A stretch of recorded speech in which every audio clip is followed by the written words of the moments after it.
Good morning, everybody. Uneducated Economist here. It's a little dark out this morning, so I'm trying to get some lights going, but it's still just got anyway. Gonna continue on a little bit with this series, economic collapse in a nutshell.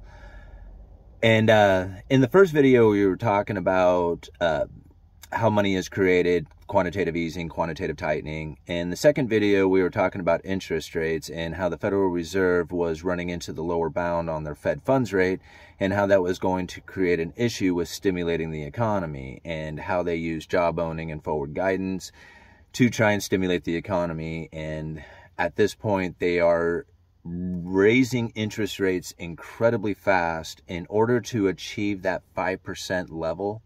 And that's in my opinion, because a 5% drop in the Fed funds rate would be what the Fed would typically want to do during a recession in order to stimulate the economy. And so in my opinion, they are looking to try and achieve a 5% on the Fed funds level so they will have some ammunition for the next recession. And that's something that I've been saying for quite some time. Now, in this video, I want to talk about the supply chain, because I think that's probably the biggest issue that we are experiencing right now, and the reasonings why we are having so much inflation or price inflation in the economy.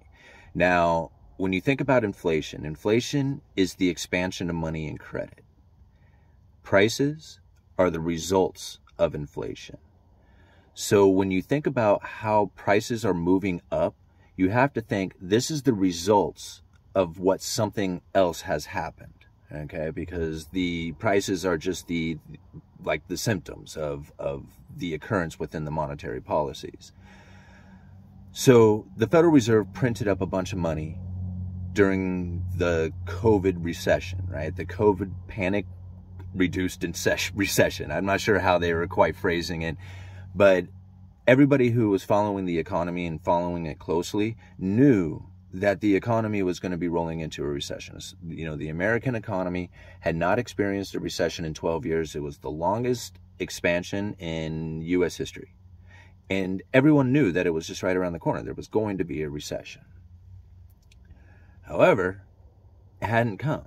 And things kept getting bigger and bigger and bigger. Like the stock market kept going up, house prices kept going up, everything kept getting bigger, and there was more of it. Well, productivity growth was slowing down around the world.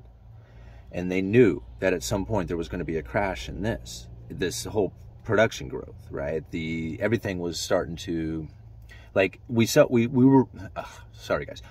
were reporting on productivity growth slowing down in lumber, right? That was the thing that I was focused in on. But there was other, Cummins Diesel was talking about how they were slowing down in their production. Same thing with John Deere. I mean, all these manufacturers were talking about slowing down right before the pandemic kicked in. There was a worldwide production slowdown taking place. And very few people talk about that, but it was occurring. I mean, you can go back and probably look on many YouTube channels to find it. Just go back, late 2019, the last, 2 quarters of 2019, you'd probably find plenty of videos talking about it. So during this breakdown, this supply chain breakdown, it was at the same time that the Federal Reserve went into quantitative easing, and everybody was focused in on it. But hardly anybody was talking about the supply chain breakdown, even though everybody saw it, and they were blatantly talking about it. All the ships piled up off of the port of Los Angeles, how trucking was almost impossible to find. Rails were locked up. I mean, everybody was talking about the supply chain breakdown, but then pointing at the Federal Reserve saying money printer go burr, prices go up. And so now I think about it, right? I work retail. When something comes unavailable, right, and no one else can get the product, the price goes up. It just, supply and demand, no matter what it is. I'll give you a small example, and this is not exactly like the same to get into the rest of the economy, to relate to the rest of the economy, but it's just a small example of something that I had experienced a while back, where a particular trim had become unavailable. right? And this is exterior trim was, it became very hard. I mean, sidings, windows. For those of you who don't know, I sell building supplies for a living. So all this stuff became very difficult to source out.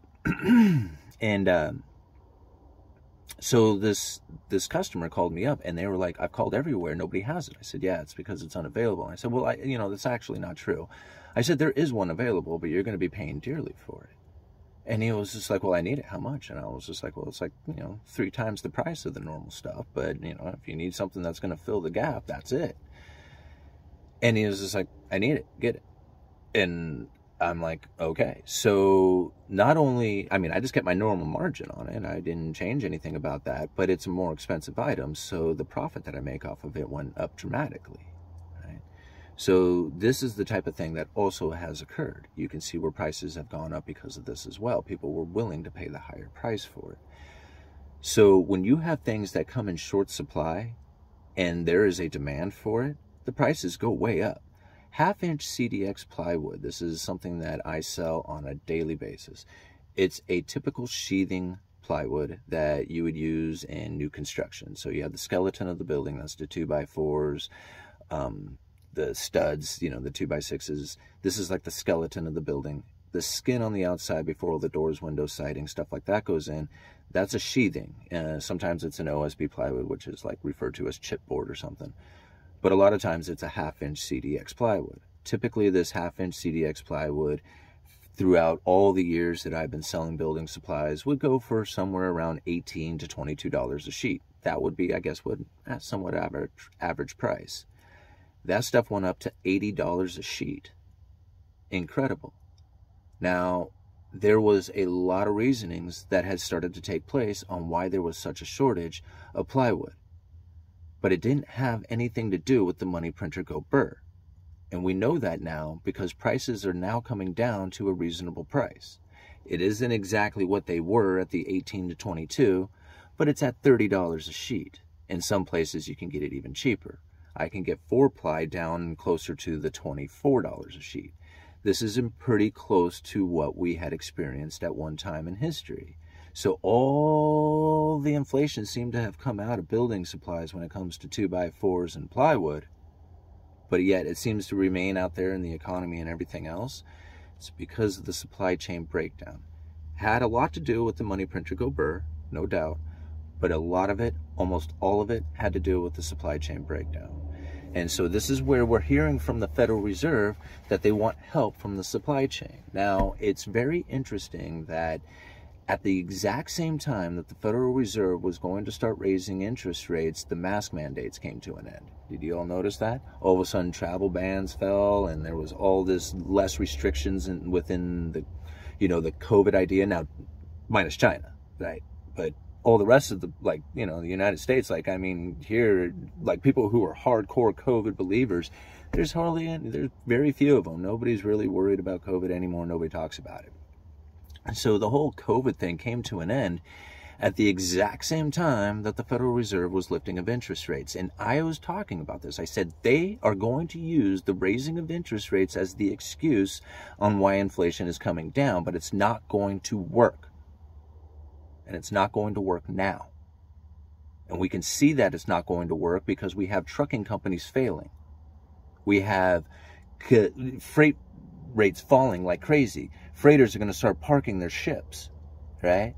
They're not going to get help from the supply side like the Federal Reserve is looking for, because the supply side wants to see demand coming from the consumer that the Federal Reserve is wanting to kill. They do not want a consumer out there. And so if they do not have a consumer, then where's the ambition from the supply side to provide? And why would they even want to provide when you consider that there's an overwhelming glut of inventory sitting at Target and Walmart? The manufacturers in the supply side of things are shutting down. China, in their zero COVID policy, the manufacturer of the world, is shutting down. Think about this, guys. When I said it before, we are going into the real shortages soon. Where does we had shortages before, but where were the shortages, right? They were in the container ships. They were on the rails. They were not making it through the system. That's where the shortages were. The stuff had been created. It just wasn't getting to you. And everybody says, we have shortages in the economy. We don't have shortages. We have a shortage of supply, right? The supply chain was severed. It was broken. But now we're going to have real shortages because their manufacturing is slowing down. And this is going to be very impactful. I mean, people are not taking this into consideration. When I said your time to prepare was gone, I meant it. I mean, there's going to be very little coming into new production when you have the Federal Reserve straight up saying, we do not want a consumer out there. Why would you have a manufacturer? Think about that. And we are going to see the effects of that soon. So when people are concerned about money printer go burr, right? That is something to focus in on, yes, right? Quantitative easing is a problem. I mean, it definitely creates an inflation scenario that can take place, but think about the supply chain and what they are doing to it right now. There is no way that inflation is going to come down if you cannot get supply chain to start activating and start bringing more supply through the system. The consumer has to be able to be there.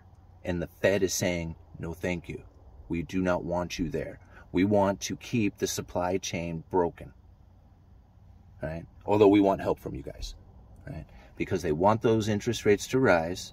They want to get the Fed funds rate up to a significant amount, get their ammo back, so that when the next recession kicks in, which it's obvious, I mean, it's coming. I mean, everybody talks about it. They're getting prepared for it.